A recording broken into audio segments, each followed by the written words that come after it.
થરા ખાતે બનાસ સરહદી બાળ અને મહિલા વિકાસ મંડળ સંચાલિત સંસ્થાઓમાં પ્રવેશોત્સવ યોજાયો। ઓગળ તાલુકાના મુખ્ય મથક થરા ખાતે આવેલ બનાસ સરહદી બાળ અને મહિલા વિકાસ મંડળ સંચાલિત Shri VR. Patel arts college, આદર્શ પીટીસી કોલેજ તેમજ ગ્રાન્ટેડ ઇન એઇડ આઈટીઆઈ ખાતે શૈક્ષણિક વર્ષ 2026થી 27ના પ્રવેશોત્સવનું ભવ્ય આયોજન સંસ્થાના પ્રમુખ અણદાભાઈ પટેલના અધ્યક્ષ સ્થાને કિસાન સંઘના કુરાભાઈ પટેલ, કરસનભાઈ પટેલ, અનુભા પટેલ, અનુભા વાઘેલા, રાજુભાઈ પ્રજાપતિ, શ્રી વી.આર. પટેલ આર્ટ્સ કોલેજના પ્રિન્સિપલ પ્રિયંકાબેન ચૌધરી, આઈટીઆઈના પ્રિન્સિપલ ચિરાગભાઈ પટેલ, પીટીસી કોલેજના પ્રિન્સિપલ જયવર્ધનભાઈની ઉપસ્થિતિમાં પ્રવેશોત્સવ યોજાયો હતો। ઉપસ્થિત મહાનુભાવોના હસ્તે દીપ પ્રાગટ્ય કરી કાર્યક્રમની શુભ શરૂઆત કરી। વી.આર. પટેલ આર્ટ્સ કોલેજના પ્રિન્સિપલ પ્રિયંકાબેન ચૌધરીએ શાબ્દિક શબ્દો દ્વારા મહેમાનોને આવકારી શાળા પરિવાર દ્વારા મહેમાનોને પુષ્પગુચ્છ આપી શાલ ઓઢાડી સન્માન કર્યું હતું। પ્રથમ વર્ષમાં 250 વિદ્યાર્થીઓ એ પ્રવેશ મેળવ્યો હતો। પ્રજાપતિ પ્રિયંકા ભાવાભાઈ નેકારિયા સહિત યુનિવર્સિટી કક્ષાએ જે વિદ્યાર્થીઓએ પ્રથમ, દ્વિતીય અને તૃતીય નંબર પ્રાપ્ત કરેલ એવા સેમ 1 અને સેમ 3ના વિદ્યાર્થીઓને સન્માનિત કરવામાં આવ્યા હતા। મહાનુભાવોએ સંસ્થાના વિકાસ અને શિક્ષણ ક્ષેત્રે આપેલા અવિસ્મરણીય યોગદાનની પ્રશંસા કરતા જણાવ્યું હતું, કાંકરેજ વિસ્તારમાં ઉચ્ચ શિક્ષણની તકો મર્યાદિત હતી ત્યારે વર્ષ 2013માં શ્રી વી.આર. પટેલ આર્ટ્સ કોલેજની સ્થાપના કરીને પ્રથમ વખત અંગ્રેજી મુખ્ય વિષયની શરૂઆત કરવામાં આવી। તે પહેલા સમગ્ર વિસ્તારમાં અંગ્રેજી વિષયના શિક્ષકોની પણ અછત હતી।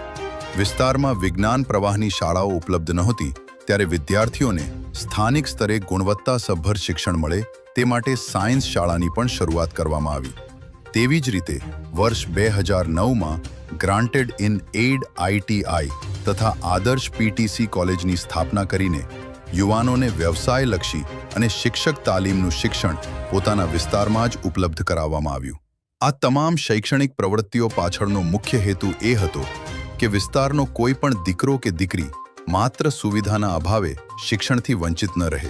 આ વિચાર સાથે સંસ્થાના પ્રમુખ અણદાભાઈ પટેલે ચિંતન મંથન કરીને શિક્ષણ સેવાનું ભગીરથ કાર્ય શરૂ કર્યું, જે આજે સમગ્ર વિસ્તારમાં આશીર્વાદરૂપ બન્યું છે। અણદાભાઈ પટેલે વિદ્યાર્થીઓને ઉચ્ચ શિક્ષણ પ્રાપ્ત કરીને સમાજ અને રાષ્ટ્રના વિકાસમાં મહત્વપૂર્ણ યોગદાન આપવા પ્રેરણા આપી હતી। પ્રિન્સિપલ પ્રિયંકાબેન ચૌધરીએ વિદ્યાર્થીઓને ઉચ્ચ શિક્ષણ, જ્ઞાન પ્રાપ્તિ, વ્યક્તિત્વ વિકાસ અને કારકિર્દી અંગે સચોટ માર્ગદર્શન આપ્યું હતું। આ કાર્યક્રમમાં પ્રોફેસર રોહિતભાઈ રાઠોડ, પ્રોફેસર ભરતભાઈ ઠાકોર, પ્રોફેસર સુનિલભાઈ પટણી, પ્રોફેસર પૂજાબેન સોની, પ્રોફેસર પ્રિયંકાબેન દેસાઈ, પ્રોફેસર પાર્વતીબેન પરમાર, સરથિક ચૌધરી, સંજયભાઈ પ્રજાપતિ સહિત સ્ટાફગણ ઉપસ્થિત રહ્યા હતા। કાર્યક્રમનું સંચાલન પ્રિન્સિપલ જયવર્ધનભાઈએ કર્યું હતું।